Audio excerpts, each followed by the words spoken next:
Our projects invested roughly around 20 million.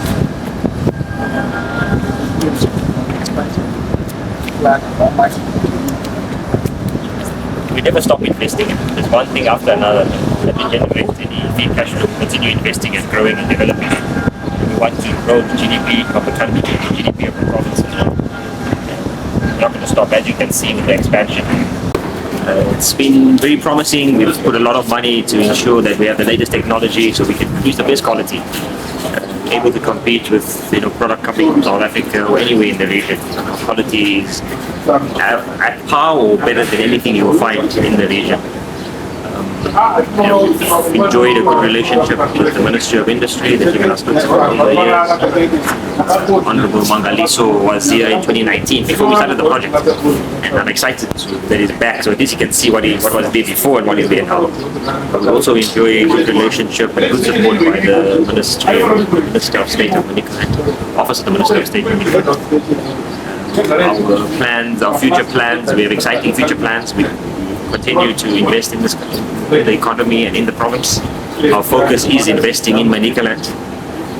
We are confident that we will continue contributing and growing the Manicaland GDP. Currently, all the local wheat planted in Manicaland, we've bought all the wheat so far available in Manicaland. Whatever we've been able to get, we've bought. And we continue to try and promote the local wheat value chain. We're looking at many other projects like the noodles, pastas, cereals. Continue to grow the local GDP. Whatever excess cash we get, we continue to invest, grow the employment, grow the manufacturing base. We're excited to have discussed with the government, with the minister, regarding the measures that have been taken to improve the ease of doing business and also to reduce the cost of doing business. And we're excited with the progress that's there and also the plan that's there to address the issues. We're confident that together with a partnership between industry and government that we will get. Continuous engagement is important. We're very happy with our relationship with the Ministry of Industry. Continue engaging. Inspiring Mangaliso today here at the market. I was privileged to visit this place in 2019 and I had an opportunity to discuss with the senior management here some of ideas, the vision that I had. Little did I know that the next time I visit, I will be seeing such a sophisticated system in the wheat milling industry. That is really one of the best that you can find around. I'm really happy that the government's call on value addition. We have seen the increase in our wheat production. It has already been supported by investment in the value chain along the wheat production into flour. So it was quite refreshing to see how much has been happening here in Mutare, how much they've grown in terms of size. I mean, doing 300 tons a day of milling is quite substantial, and I'm happy to have such kind of players supported at a local level by the municipality, by the Minister of State here, but also seeing them working quite closely with government is something that we want to continue to work on.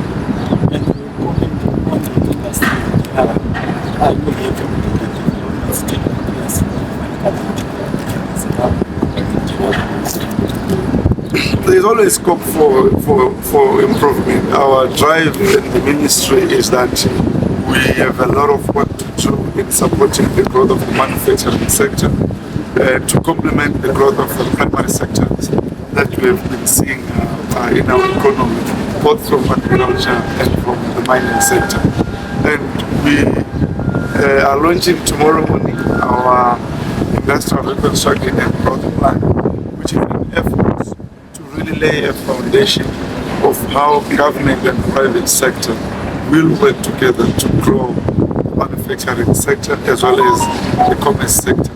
And we do this having thoroughly consulted the private sector, because for us we can only achieve our targets and goals if we see the private sector thrive. So I must say that there's been good progress that's been happening. We've been seeing a lot of small to medium companies coming through. We've also been seeing some of the major investments like this one. We had champions the other time, all coming into value adding what they're producing.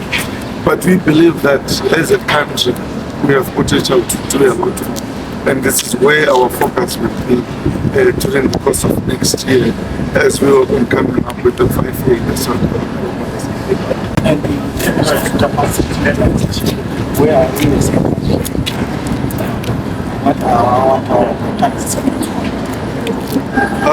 So our capacity utilization sits currently at around 53-54% nationally, and this is mainly from the last year's data. But again, a number of things have to be understood from it. Since the year 2000, we have only had 3 consecutive years where capacity utilization has been above 50%, and this is the second time. Something to note, that we have made so much progress. Again, noting that we are talking of capacity utilization even after we have increased capacity itself. I mean, this in 2019 was not there, but they are doing 300 tons a day. And I'm happy to say that they are at 100% capacity utilization in this plant. So when you look at the capacity that is being expanded in this economy and that will remain at about 50%, should be telling you the progress that we are making as an economy. But our wish is to be upwards of 75-80%. Then we will know that our businesses are doing very well. And these are some of the areas that we'll be focusing. Up and say we are ready. It is a continuous process. We do acknowledge that the opening up of the borders, the relaxation on the tariff side may pose certain risks to our products. It is therefore very important that as a country, as an economy, we begin to interrogate these issues. As you will be joining us tomorrow, hopefully, when we will be launching our industrial reconstruction and growth plan. We do touch on the importance of looking at the ease and cost of doing business, and these are issues that we are already interrogating, we are already working on. It is not that the work starts tomorrow, it has already started. The idea is that for us to be able to compete, we need to have very competitive cost structures so that our products are able to compete in the region and beyond. We are happy that we're here to get the market. This is a clear vote of confidence of the vision of His Excellency the President that Zimbabwe is open to business, indeed it is open to business. This company has grown before our eyes. In less than 5 years, it has grown from being a small company to this large industrial complex that we see here, where they are dealing about 300 tons a day. That's massive. But also, this is in Mutare. This is not Harare, this is not Hawaii, this is Mutare. We are a few kilometers from the border. So it's also in line with the President's mantra of living no one and not less behind. This company, as the people of Manicaland, are excited to host it. We're excited that the GDP of this province is going to go up. Look at the employment, look at all the trucks, look what you see here. This is massive, great, and appreciated. And as a portfolio committee, what are some of the issues that you are pushing forward in order to see accelerated growth of our industry? We have been encouraging the minister to focus on assisting companies to grow. Previously, there's been a situation where it's all about regulations. We're encouraging the minister to look at enabling so that we have a very good ease of business, doing business environment. And this company, among many others, so that they grow, employ more people and pay more taxes.